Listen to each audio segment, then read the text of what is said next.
Imagine un matin ordinaire de 1955. Les passagers s'installent calmement dans un avion à destination de Miami. Le soleil brille sur l'aéroport de New York. Les hôtesses ferment les portes, le pilote ajuste son casque et l'avion s'élève dans le ciel. Rien ne laisse présager que, dans quelques minutes, ce vol va devenir l'un des plus grands mystères de l'histoire de l'aviation. Car ce jour-là, le vol 914 a disparu. Pas de crash, pas de signal de détresse. Juste le silence total. Nous sommes le 2 juillet 1955. À bord du vol 914 de la compagnie Pan American, 57 passagers et 4 membres d'équipage. Un trajet simple, New York vers Miami. Un vol de 3 heures, rien d'inhabituel. Mais à 9h55, les radars perdent soudainement la trace de l'appareil. Aucun message, aucun signal d'urgence. Les contrôleurs paniquent, contactent les tours voisines et les gardes-côtes, mais rien. L'avion semble s'être évaporé du ciel. Pendant plusieurs jours, les recherches s'intensifient. Des hélicoptères survolent la côte, des plongeurs fouillent les eaux. Mais aucun débris n'est retrouvé. Les familles des passagers sont désespérées. La compagnie Pan AM finit par déclarer officiellement: le vol 914 est perdu. Aucun survivant. Les journaux en parlent brièvement, puis le monde oublie. D'autres drames prennent le dessus. Les familles finissent par faire leur deuil. On efface le numéro du vol 914 des registres de la compagnie. Mais certaines personnes ne l'oublieront jamais. Un technicien de la tour de contrôle jurera plus tard avoir reçu un signal étrange ce jour-là. Un point sur son écran, une fréquence radio inconnue. Était-ce un bug ou un appel à l'aide venu d'ailleurs? Personne ne le saura jamais, du moins, pas encore point les années passent. Le monde change. Les avions deviennent plus sûrs, plus rapides. Les tours jumelles s'élèvent à New York, les premiers hommes marchent sur la Lune. Et quelque part, dans un vieux dossier de la Pan AM, un code oublié dort toujours, Flight 914. Jusqu'à ce matin du 9 septembre 1992. Dans le ciel du Venezuela, les contrôleurs de l'aéroport de Caracas observent un point étrange sur le radar. Un avion inconnu approche, sans transpondeur moderne, sans plan de vol. Le contact radio est établi. Tour de Caracas, ici vol 914, en provenance de New York, destination Miami. Silence. Le contrôleur n'en croit pas ses oreilles. Pouvez-vous confirmer votre date de départ? Nous avons décollé ce matin, le 2 juillet 1955. Le contrôleur croit d'abord à une mauvaise blague. Mais plus il interroge le pilote, plus les réponses semblent cohérentes. Les instruments affichent une altitude typique des années 50. Et sur la carlingue, on lit clairement Pan AM Flight 914. L'avion atterrit lentement, sous les yeux d'une foule médusée. Les témoins racontent que les passagers regardaient par les hublots. Terrifiés, confus, comme s'ils découvraient un autre monde. Quand la porte s'ouvre, le pilote descend, livide. Il regarde autour de lui. Les voitures sont différentes, les uniformes ont changé. Les tours sont plus hautes, et le calendrier affiche 1992. L'avion a disparu pendant 37 ans. Et il vient de réapparaître. Les autorités sont immédiatement prévenues. Des dizaines de policiers et de militaires encerclent la piste. Personne ne comprend ce qui vient de se passer. L'appareil semble ancien, usé, mais parfaitement intact. Son immatriculation correspond bien à celle du vol Pan AM 914 disparu en 1955. Les passagers descendent un à un, désorientés. Certains demandent où ils sont. D'autres demandent l'heure du prochain vol pour Miami. Ils ne comprennent pas les voitures autour d'eux, ni les téléphones que les agents tiennent à la main. Pour eux, le monde semble avoir basculé en une fraction de seconde.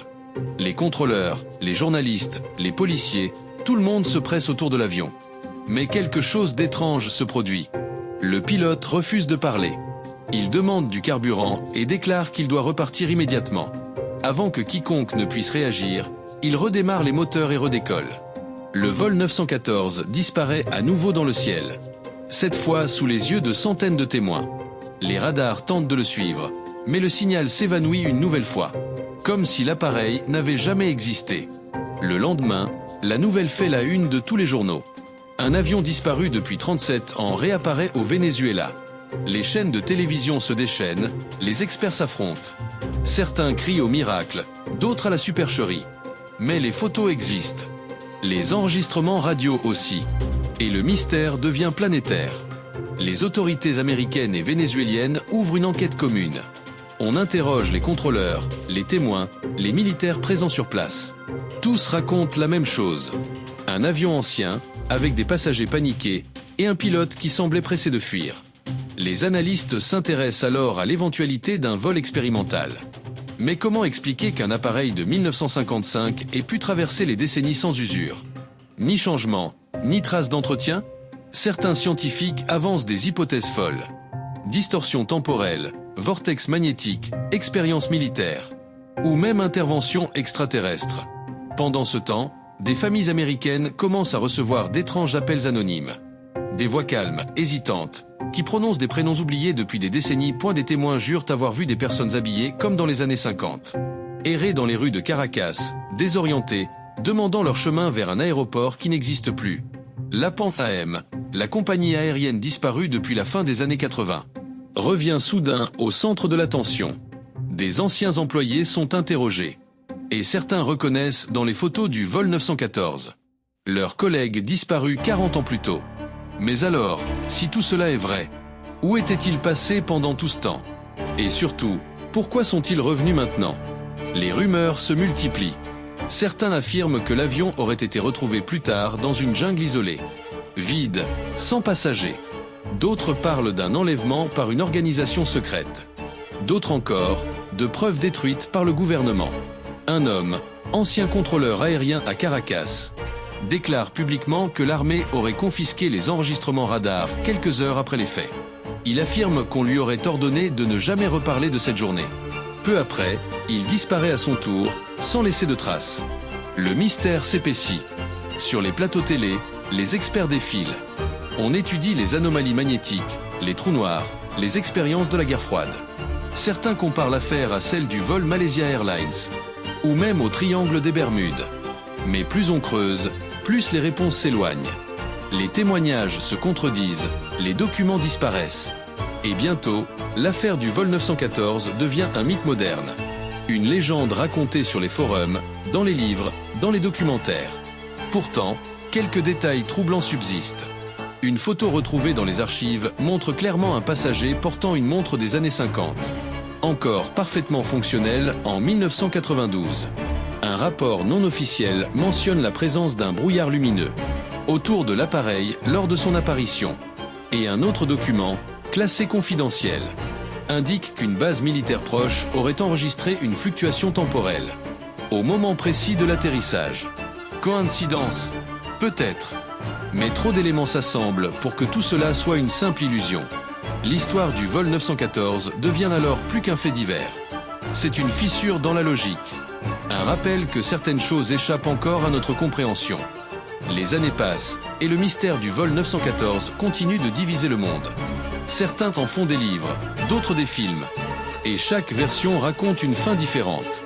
Mais la vérité, la vraie, se cache souvent dans les détails oubliés. En 1999, un journaliste américain nommé Thomas Whitaker décide de reprendre l'enquête.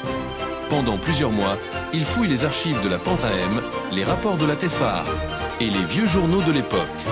Ce qu'il découvre va tout changer. Dans un petit magazine américain publié en 1985, il tombe sur une histoire intitulée The Flight That Disappeared. Le texte raconte mot pour mot la même histoire. Un avion disparu en 1955, réapparu en 1992 avec les mêmes dialogues, les mêmes dates, les mêmes lieux. Mais cette publication date de 7 ans avant les premiers témoignages du Venezuela. Whitaker comprend alors que tout a commencé avec un article inventé.